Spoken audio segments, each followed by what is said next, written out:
quick release.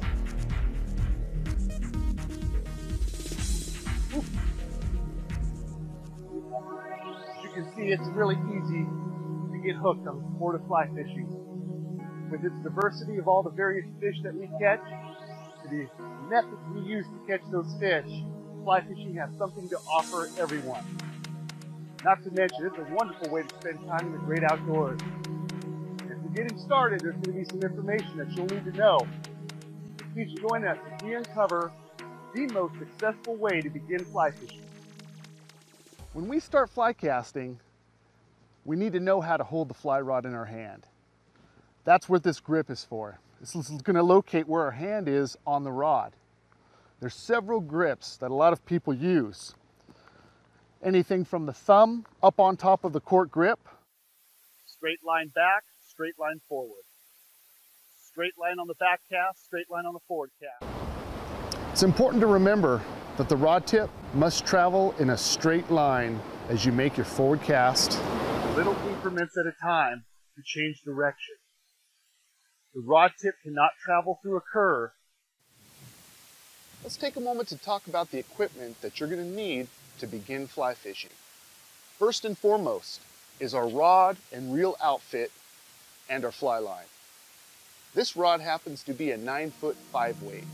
Repeat the process. I strip the line in. As I do so, I keep the rod tip really low in the water so I can feel the fish grab. Oh, hey, there we go. And that's how it works when you're lake fishing. Stage. The nymphal stage usually occurs for about 1 year. And then when the water temperature is right, which you can also look at this bug on his wing case, right in back of his head, the bug is fairly dark. The wing cases get dark when the bug is getting ready to hatch. So the green drakes should be hatching here probably within the next couple weeks. You can fly downstream to these guys and fish. Got a lot rising below us again, so we're going to put one down below.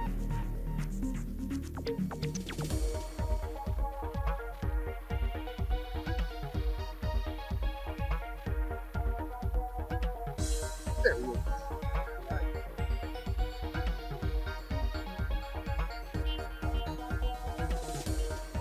A lot of fun fishing these fish on flat water.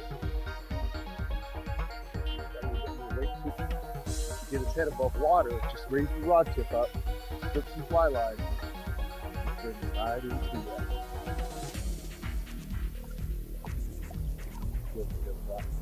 Breaking off the fly. He's a heavy fish. The last knot that you're going to need to know is how to tie the fly to the tippet. There are many knots to tie our fly on. My favorite knot is called the Eugene Bend knot. After the third turn, the tag end that's pointing up simply gets inserted through the loop. And I pull the tag in until the knot becomes snug and tight. Then simply take the loose end, let it go, and pull the main line so that the knot slides right up to the eye of the hook. This is a very strong knot, and it is 100% strong. You know, fishing a fly rod on still water can be a lot of fun. The greatest excitement about this kind of water is, this is where the big fish are. These fish can simply swim around, eat the food, and they don't have to fight any current. So they get big really quick. That's what makes lake fishing really exciting.